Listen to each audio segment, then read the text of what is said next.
Hey everyone, my name is Nina and today we're gonna do something that I have not done before.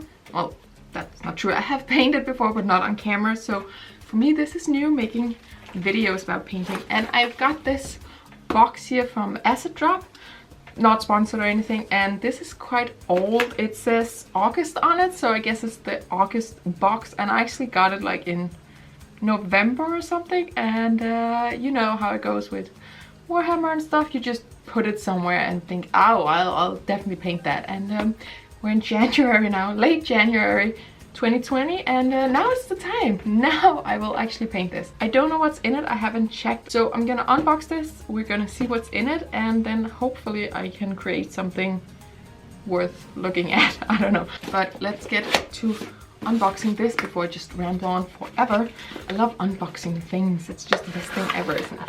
Okay, so I think they have like 3 or maybe 4 different ones you can buy, and I think this is just the Heroines painting guide, so I guess it's called Heroines, August 2019. So it's not like we're late at all, and it has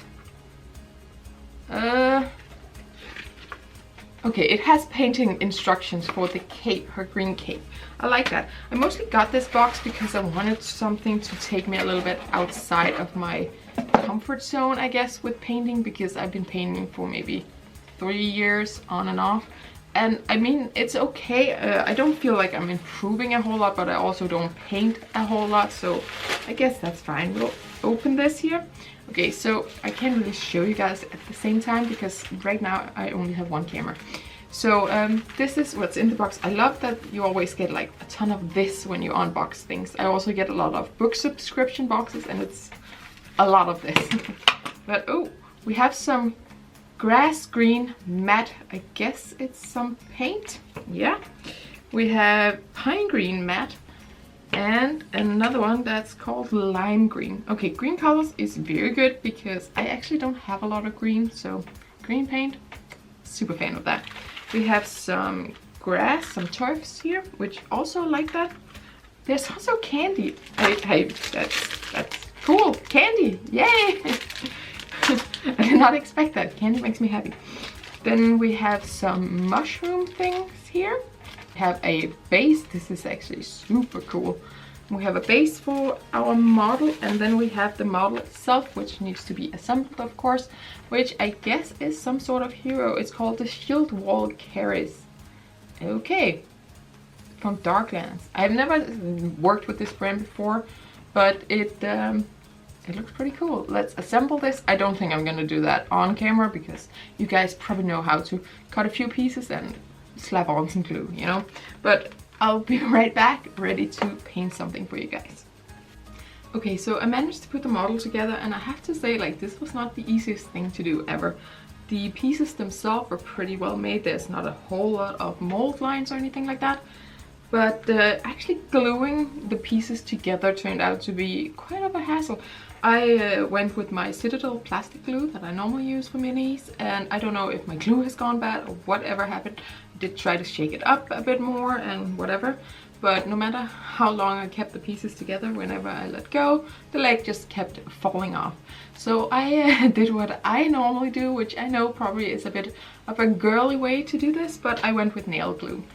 Nail glue has never failed me. Whenever I have some pieces that just won't fit together, I always go with nail glue. Nail glue is very instant, so as soon as you put the pieces together, hold for 2-3 seconds and it's done. Which it seemed to work.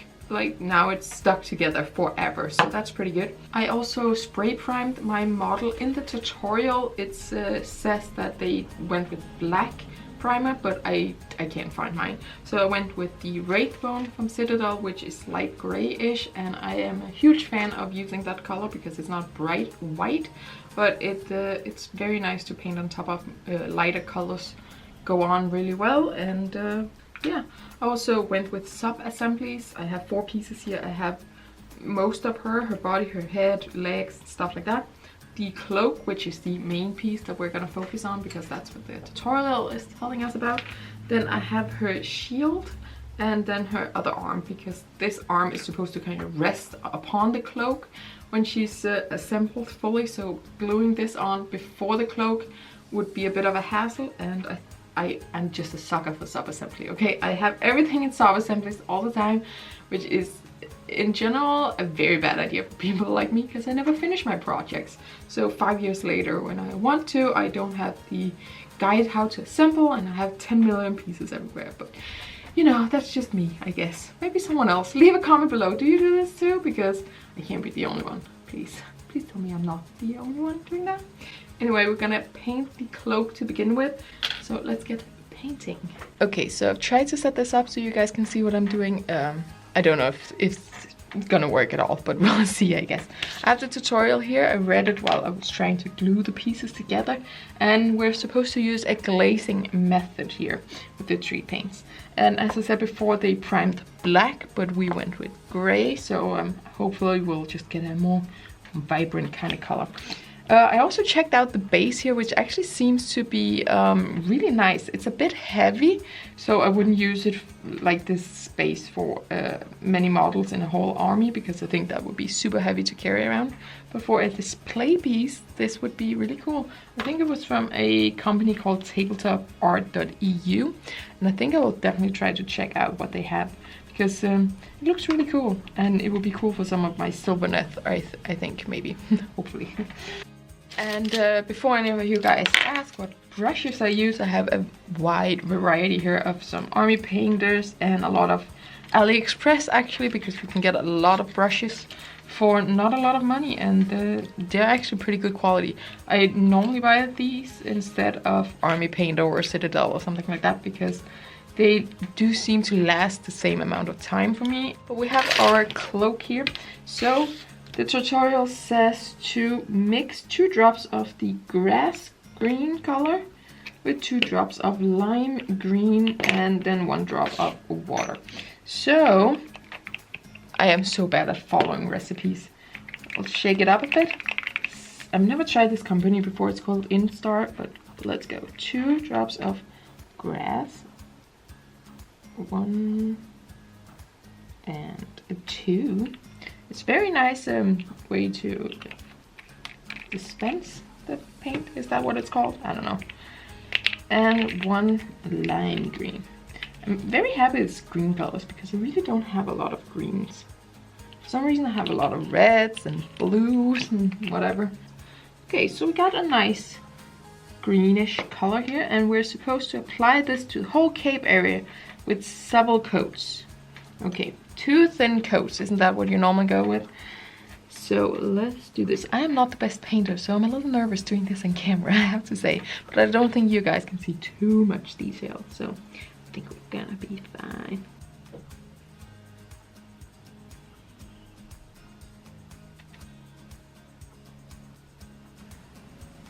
Okay, so this was my first layer of green. I got a little bit outside of where I was supposed to go, but that's the good thing about using Wraithbone, because I have it as a pot paint too, so I can just lightly go over the areas where I missed a little bit outside. So far it's a nice and vibrant color, I would say. It's nicely pigmented. Obviously this is just 1 thin coat, so we'll let it dry up for a little bit and add 1 more in a second. So I will just be painting some other pieces of the model while I wait for this to dry up a little bit. Okay, so now I have 2 layers of that green color here on the cloak, and step 2 and step 3 is beginning the highlights, and then we go to shadows. For me that's a bit odd because I always do shadows first and then highlight, but actually the steps is some highlights, some shadows, some more highlights, some more shadow, back and forth, back and forth. And normally I would say, screw this, I'm just gonna do shadows because that's what I normally do, and then highlight in the end. But I did get this box to try to get myself a little out of my comfort zone, so I will try my very best to follow the instructions. So we're gonna do some highlights, and I'll come back when I'm done with some highlights and some shadows and show you guys what the progress looks like. Okay, so now I'm done following the tutorial. I did all 10 steps in the correct order, and I'm very proud of me because I have such a hard time following tutorials and recipes and stuff, because halfway through I'm like, no, I'll just do my own thing. But I did follow it, and I have to say, like, I'm very proud of this little piece here I created. I have not experimented a whole lot with glazing before. I've done a little bit, but not a whole lot, and definitely not on cloaks. I actually have a lot of deepkins with like cloaky things. It's like skirt things there that I've been putting off painting because I've been a little nervous of how to get a good result out of it. And this was actually a perfect way to practice that, because I have to say I'm quite proud. It might not be the best thing you guys have ever seen, but for me this is actually it's a pretty good job. I did spend like 2.5 hours on this. I mean, I ate a sandwich and stuff as well, but you know, I spent quite a lot of time on this, but that's okay with some pieces. I feel like even if it's just a random model in an army, sometimes taking time out to do extra good job on this specific one, even if it's just a random little dude, that's part of a bigger thing, bigger unit, because you learn some stuff, and it's fun to sometimes really dive deep into what you're doing. I will get some close-up pictures of this when I'm done with the entire piece, and I'm also gonna do the base, which I'm very excited for. As I said before, it's like quite heavy, so for display pieces I think it would be really cool, but I don't think they would be useful for like a bigger project with lots of models in it. So yeah, now you guys get to watch the finished project, and as I said before, keep in mind that I am no way showing off my painting skills here, because that's not at all what this is about. It was just to show a little fun project for me to learn something new, and for you guys to learn about AssetDrop. What's it called? AssetDrop, I think. Yes, AssetDrop. And I will link that below as well. I think I saw someone talking about it in a video somewhere on YouTube, and I don't remember who, I don't remember when, where. So yeah, but that's why I got it in the first place. Okay, so I decided to try my luck with some contrast paint for this project, because I haven't worked too much with it, and some liquid gold from Vallejo. I love this paint. I decided to spill silver all over my bottle apparently, but other than that, it's really good paint. And here are some of the pieces, still not done at this point, but just to show a little bit of my progress here. I decided to go mainly with the red and the gold. I did try to work some orange or yellow into the mix. As you can see on her leg here, on her boots, there's some orange going on. I went over it with some shade later on because it looked weird. I also had a little problem with the inside of the cloak, because I went with this like dark green and it just didn't sit right with me. I do have the same issue on the back side of this cloak. I decided to add some contrast paint / some earth shade from Citadel to the fur of the cloak. So this is actually just layers upon layers of different washes. As you see here, the inside of the cloak has that green color. I didn't end up sticking with that, but it was actually a little hard to figure out what color I wanted here. For her skin, I went with Warcolor's Flesh 1, which is very light, and then I shaded over it with the Army Painter's Quick Shade in the light tone. Actually, the Warcolors have some very nice different paints. One of my favorite paints of all times is from that company. It's called Metallic White, and it's like semi-opaque. I didn't use it on this model, but I just wanted to mention it. I also tried using my non-existent watercolor skills to paint a little background here of her being in a forest. The pictures didn't turn out quite good because my camera apparently didn't quite focus on her, but I tried my best to take a few pictures so you guys could see the finished result. I probably put these pictures up on Instagram as well. I can link that below if you guys want to follow me. I don't post super often, but sometimes. And I also tried making a little video here of the finished piece so you can see the base.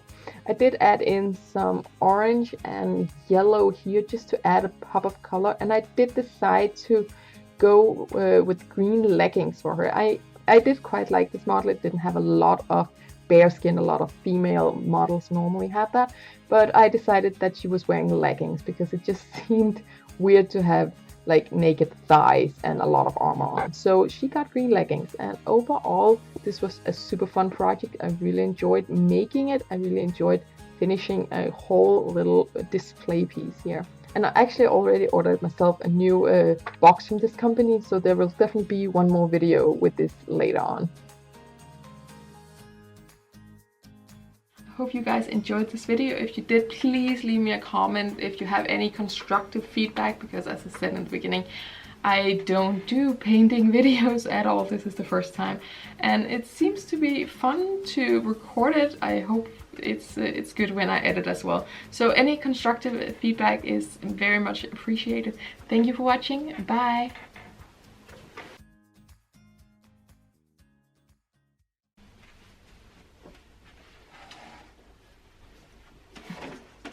That's not gonna work.